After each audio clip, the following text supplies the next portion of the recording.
Hello दोस्तों, welcome to my channel घटना चक्र भारतीय इतिहास में मध्यकाल में। आज हम करेंगे नेक्स्ट चैप्टर क्या इसी को करेंगे कंटिन्यू।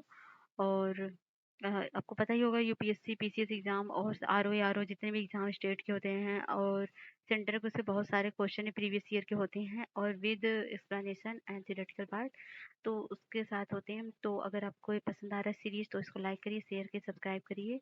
और चलिए स्टार्ट करते हैं बिना टाइम वेस्ट किए हुए।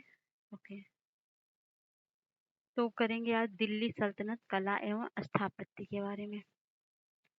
तो इसके पहले लेंगे हम पेन। तो कुतुबुद्दीन ऐबक ने अजमेर में 2.5 दिन का झोपड़ा मस्जिद तथा दिल्ली में रत पिथौरा के किले के निकट कुवत उल इस्लाम मस्जिद बनवाया। दिल्ली में कुतुब मीनार का निर्माण प्रारंभ करवाया जिसे इल्तुतमिश ने पूरा किया। और इल्तुतमिश ने सुल्तानगढ़ी हौजे शमसी और शमसी ईदगाह बदायूं का जामा मस्जिद अतरकीन का दरवाजा नागौर में बनवाया था। अलाई दरवाजा का निर्माण सुल्तान अलाउद्दीन खिलजी ने कुतुब मीनार के निकट करवाया था। इसका निर्माण लाल पत्थरों तथा संगमरमर के द्वारा हुआ था।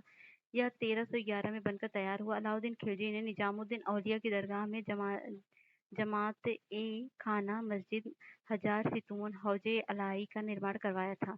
सुल्तान मुबारक शाह खिलजी ने राजपूताना में उखा मस्जिद का निर्माण भी करवाया था। भारत में विशुद्ध इस्लामी शैली में निर्मित प्रथम मकबरा सुल्तान बलबन द्वारा दिल्ली में किला राय पिथौरा के समीप बनवाया गया स्वयं का मकबरा था। बलबन के मकबरे में सर्वप्रथम मेहराब का वास्तविक रूप दिखाई पड़ता है। वही अलाई दरवाजा में सर्वप्रथम वैज्ञानिक ढंग से निर्मित गुंबद का प्रयोग किया जाता है दिखाई देता है। अलाउद्दीन खिलजी द्वारा निर्मित जमाती खाना मस्जिद पूर्णतः इस्लामी शैली में निर्मित प्रथम मस्जिद है। गयासुद्दीन तुगलक 1320 से 25 ने तुगलक वंश की स्थापना के बाद दिल्ली में एक तृतीय नगर की स्थापना और उसका नाम तुगलकाबाद रखा। मौढ़ मस्जिद का निर्माण सिकंदर लोदी के शासनकाल में हुआ था। सिकंदर लोदी के मकबरे का निर्माण सुल्तान इब्राहिम लोदी ने करवाया था। मालवा विजय के उपलक्ष्य में मेवाड़ के राणा कुंभा ने कीर्ति स्तंभ का निर्माण कराया था। कीर्ति स्तंभ का निर्माण जैतों ने किया था जबकि कीर्ति स्तंभ के प्रशस्तिकार अत्रि और महेश थे। क्वेश्चन है, भारत में कागज का प्रयोग कब से प्रारंभ हुआ था? तो हुआ था 12वीं सदी से। अलाई दरवाजा का निर्माण किस सुल्तान ने करवाया था? तो करवाया था अलाउद्दीन खिलजी ने। घोड़े के नाल के आकार की मेहराब सर्वप्रथम प्रयोग में लाई गई थी। कब लाई गई थी? अलाई दरवाजा में लाई गई थी। निम्नलिखित में से किसने कुतुब मीनार के निर्माण में योगदान नहीं दिया था? तो वो अलाउद्दीन खिलजी ने दिया था। कुतुबुद्दीन ऐबक ने बनवाया था। इल्तुतमिश ने कंप्लीट किया था। फिरोज शाह तुगलक ने एक मंजिल तोड़ने के बाद 2 मंजिल और बनवाई थी। निम्न निम्न में से किस सुल्तान ने कुतुब मीनार की 5वीं मंजिल का निर्माण करवाया था? फिरोज शाह तुगलक ने करवाया था।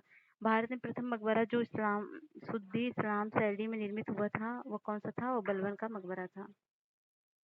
अगला है, प्रथम वास्तविक मेहराब किस सल्तनत कालीन स्मारक में दृश्यातीत है? तो वह है बलबन का मकबरा। अगला क्वेश्चन 8वां है, निम्नलिखित में से विचार करें। तुगलकाबाद का किला, लोधी गार्डन, कुतुब मीनार, फतेहपुर सीकरी, इसका सही कालानुक्रम लगाना है। तो पहले क्या बना था? पहले बना था कुतुब मीनार बना था, फिर बना था तुगलकाबाद का किला, फिर बना था लोधी गार्डन, फिर फतेहपुर सीकरी बना था। तो इस तरह से ऑप्शन बी सही हो जाएगा।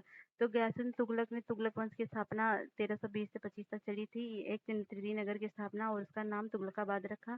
सुरक्षित रखने के उसने एक किले का निर्माण कराया। लोधी गार्डन लोधी प्रशासन 1451 से 1526 में निर्मित हुआ। कुतुब मीनार के निर्माण का प्रारंभ कुतुबुद्दीन ऐबक ने 1206 से 1210 में किया। यह इल्तुतमिश 1211 से 36 के कार्यकाल में पूरा हुआ। फतेहपुर सीकरी की स्थापना का निर्माण अकबर 1556 से 1606 में किया था। कीर्ति स्तंभ प्रशस्ति के रचयिता कौन है? तो वह है अत्रि कवि। चित्तौड़गढ़ का कीर्ति स्तंभ निर्मित हुआ था किसके शासनकाल में हुआ था? राणा कुंभा के शासनकाल में। कितनी बार क्वेश्चन पूछा गया है। निम्नलिखित युग्मों में से कौन सुमेलित नहीं है? तो अजमेर कुवत उल इस्लाम, ये सुमेलित नहीं है, बाकी सब सुमेलित है। तो दिल्ली में जो है कुवत उल इस्लाम है और जौनपुर में मसाला मस्जिद है, मालवा जहाज महल है, गुलबर्ग में जामा मस्जिद है। अगला क्वेश्चन है, मिलान करना है। तो इसमें जो होगा मेहराब की निचली सतह पर कमल कली की झालर, तो यह किस पे है? तो यह खिलजी पर है। खिलजी ने बनवाया था। अष्टमुड़ी मकबरों का उदय जो है ये किसने किया था? ये किया था तुगलक ने। और स्तंभों में बिगदोई का प्रयोग किसने किया था? तो ये किया था इसको किया था विजयनगर ने, और झुकी हुई दीवारों के साथ विशाल मुख्य द्वार ये सर्की ने किया था। तो ऑप्शन ए सही है।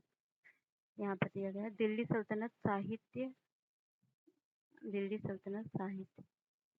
दिल्ली सल्तनत साहित्य अबुल हसन यामीनुद्दीन खुसरो, जिसे प्राय अमीर खुसरो के नाम से जाना जाता है, का जन्म 1253 ईस्वी में 661 हिजरी में उत्तर प्रदेश के वर्तमान काशीराम नगर जिले के पटियाली नामक स्थान पर हुआ था। खुसरो ने स्वयं को तूतीय हिंद कहा।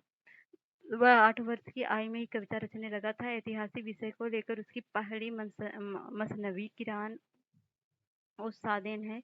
उसकी अन्य रचनाओं का मिफ्ताह उल फितूह, तारीखे दिल्ली, खजाइन उल फितूह, तारीखे अलाई, आस्तिका नूह सीपीहर तथा तुगलकनामा प्रमुख है। तुगलकनामा अमीर खुसरो की अंतिम ऐतिहासिक मंसबी है। खुसरो पहला मुसलमान था जिसने भारतीय होने का दावा किया था। अमीर खुसरो स्वयं कहता है कि मैं तुर्की, भारतीय और हिंदी बोलता हूँ। भारत में कव्वाली नामक संगीत शैली के प्रारंभिक रूप में आरंभकर्ता अमीर खुसरो थे। नई फारसी काव्य शैली सबके हिंद या हिंदुस्तानी शैली का जन्मदाता अमीर खुसरो को माना जाता है।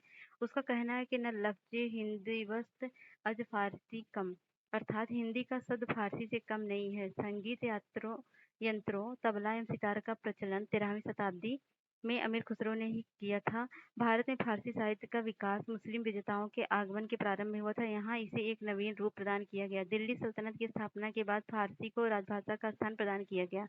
तबकात-ए नासिरी मिन्हाज उस सिराज का ग्रंथ है जो सुल्तान नसीरुद्दीन को समर्पित किया गया। शम्स-ए सिराज अफीफ तथा जियाउद्दीन बरनी ने एक ही नाम से अलग अलग किताब तारीखे फिरोजशाही की रचना की। ताजुल मासीर जो को सदरुद्दीन मोहम्मद हसन निजामी ने लिखा था। याहिया बिन अहमद ने सैयद शासक मुबारक शाह के संरक्षक में तारीख-ए मुबारक शाही लिखी, जो सैयद शासकों के इतिहास को जानने का प्रयत्न एकमात्र साधन है। शम्स-ए सिराज अफीफ तथा जियाउद्दीन बरनी ने अलग अलग तारीखें फिरोजशाही की तथा ख्वाजा अबू मलिक सामी ने फितूह उल सलातनी की रचना की। राणा कुंभा संगीत के साथ साथ साहित्य एवं कला की पोषक था। उसने संगीत शास्त्र पर संगीत मीमांसा, संगीत राज आदि ग्रंथों का प्रणयन किया। तुगलक वंशी शासक फिरोज शाह तुगलक ने अपना संस्मरण फितूहात-ए-फिरोजशाही के नाम से लिखा। अगला क्वेश्चन है, किताब उल हिंद रचना के प्रसिद्ध लेखक का क्या नाम है? तो वह है अल-बरूनी। अमीर खुसरो का जन्म हुआ था, कहाँ हुआ था? एटा में हुआ था। और तूतीय हिंद अमीर खुसरो का जन्म हुआ था, ये पटियाली में हुआ था। निम्नलिखित में किसने स्वयं को हिंदुस्तान का तोता कहा? तो वह कहा था अमीर खुसरो ने। अमीर खुसरो ने किसके विकास में अग्रगामी भूमिका निभाई थी? तो वह निभाई थी खड़ी बोली में। निम्नलिखित में से किसने दिल्ली के 7 सुल्तानों का शासनकाल देखा? तो वह देखा था अमीर खुसरो एवं शेख निजामुद्दीन औलिया दोनों ने। ये दोनों लोगों ने देखा था। और प्रसिद्ध कवि अमीर खुसरो निम्नलिखित में से किस बादशाह के दरबार में सम्मत था? तो वह गयासुद्दीन बलबन के। तो प्रसिद्ध कवि अमीर खुसरो दरबार में रहे थे, तो गयासुद्दीन बलबन के। तो इसमें था अलाउद्दीन खिलजी के। अमीर खुसरो अलाउद्दीन खिलजी के। तो अमीर खुसरो किसका दरबारी कवि था? तो वो अलाउद्दीन खिलजी का था। अमीर खुसरो निम्नलिखित में से किसके शासनकाल संबंधित है? तो अलाउद्दीन खिलजी के शासनकाल संबंधित है। अमीर खुसरो एक थे, क्या थे वो? ये इतिहासकार, कवि, संगीतज्ञ तीनों थे। तो नई फारसी काव्य शैली सबके हिंद अथवा हिंदुस्तानी शैली के जन्मदाता थे। कौन थे? अमीर खुसरो थे। निम्न से किसने हिंदी खड़ी बोली का जनक माना जाता है? तो माना जाता है अमीर खुसरो को। हिंदी और फारसी दोनों भाषाओं का विद्वान कौन था? तो अमीर खुसरो था। निम्नलिखित में से कौन फारसी का प्रथम कवि था जिसने अपनी कविता में भारतीय पर्यावरण को चित्रित किया? तो वह था अमीर खुसरो। तो निम्न कथनों में विचार करिए। हिंदू देवी देवताओं तथा मुस्लिम संतों की प्रशंसा में रचित गीतों का संग्रह किताबे नौरस इब्राहिम आदिल शाह सेकेंड द्वारा लिखा गया था। भारत में कव्वाली से जानी जाने वाली संगीत शैली के प्रारंभिक रूप से आरंभकर्ता अमीर खुसरो थे। तो कौन सा? इसमें दोनों ही सही है। तो तबकात-ए-नासिरी का लेखक कौन था? तो वह था मिन्हाज उस सिराज। निम्नलिखित कथन ग्रंथों पर विचार कीजिए, उनको कालानुक्रम में व्यवस्थित कीजिए। तो पहले क्या होगा? पहले किताब उल हिंद हुआ था, फिर हुआ था पृथ्वीराज रासो, फिर तबके नासिरी, फिर फतवाए जहांदारी। तो फतवा जहांदारी पुस्तक के लेखक जियाउद्दीन बरनी है और पृथ्वीराज रासो के लेखक चंदवरदाई हैं। किताब उल रचना अलबरूनी ने की थी तथा तबकात ए नासिरी मिनहाज उस सिराज का ग्रंथ जो उसने सुल्तान नसरुद्दीन को समर्पित किया था। अतः इन सभी का कालक्रम यही है। निम्न भाषाओं से किस भाषा को दिल्ली सुल्तानों ने संरक्षण प्रदान किया था? तो फारसी भाषा को प्रदान किया था। अपभ्रंश शब्द का प्रयोग मध्यकालीन संस्कृत ग्रंथों में होता है। वो होता है कुछ आधुनिक भारतीय भाषाओं के आरंभिक रूपों को इंगित करने के लिए। तो सूची 1 को सूची 2 से मिलान करना है। तो जियाउद्दीन बरनी जो था तारीख फिरोजशाही लिखा था, और हसन निजामी जो था ताजुल मासिर लिखा था, और ये जो था मिनहाज उस सिराज ये तबकात ए नासिरी लिखा था, और याहिब बिन अहमद ने ये तारीख मुबारक शाही लिखा था। तो ऑप्शन डी सही है। अगला क्वेश्चन है, ये भी मिलान करें। ताजुल मासिर जो लिखा था वह हसन निजामी लिखा था। खजाइन उल फितू लिखा था किसने? तो इसने लिखा था अमीर खुसरो ने। और तारीख मुबारक शाही किसने लिखा था? ये लिखा था याहिब और बिन अहमद सिरहिंदी ने। फलवा जहांदारी किसने लिखा था? किसने लिखा था? जियाउद्दीन बरनी ने। इस तरह से ये हो जाएगा ए से है। निम्नलिखित में से तारीख फिरोजशाही के रचनाकार कौन है? तो वह है शम्स ए सिराज आसिफ और जियाउद्दीन बरनी दोनों। तो अगला मिलान ये भी है, इसका आंसर सीधे देख लेते हैं।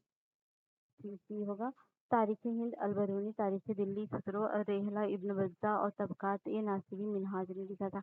निम्नलिखित कृतियों में से उनके लेखक को सम्मिलित करना है। तो हकाइक ए हिंद किसने लिखा था? तो ये अब्दुल वाजिद बिलग्रामी ने लिखा था। और तहजीबुल अखलाफ किसने लिखा था? ये लिखा था इब्न मिस्काफिया ने। और किंजुल तिजार लिखा था बैलक अल कबायकी ने। और जवाब म्यूल हिकायत लिखा था क्या किसने लिखा था? सदरुद्दीन मोहम्मद औफी ने। तो यहाँ पर दिया भी गया है और ऑप्शन ए सही होगा। यहाँ पर मिलान भी दिया गया है, याद कर लो। फवादिल फवाद नामक पुस्तक शेख निजामुद्दीन औलिया की बातचीत का वितरण है। उनका संकलन किया था किसने? अमीर हसन खिलजी ने। जिनमें से किस संगीत वाद्य को हिंदू मुस्लिम गान वाद्यों का सबसे श्रेष्ठ वितरण माना जाता है? तो माना जाता है सितार को। संगीत यंत्र तबला का प्रचलन किया था अमीर खुसरो ने। और निम्नलिखित में से कौन राजपूत राजा संगीत पर एक पुस्तक के लेखक के रूप में जाना जाता है? तो है राणा कुंभा।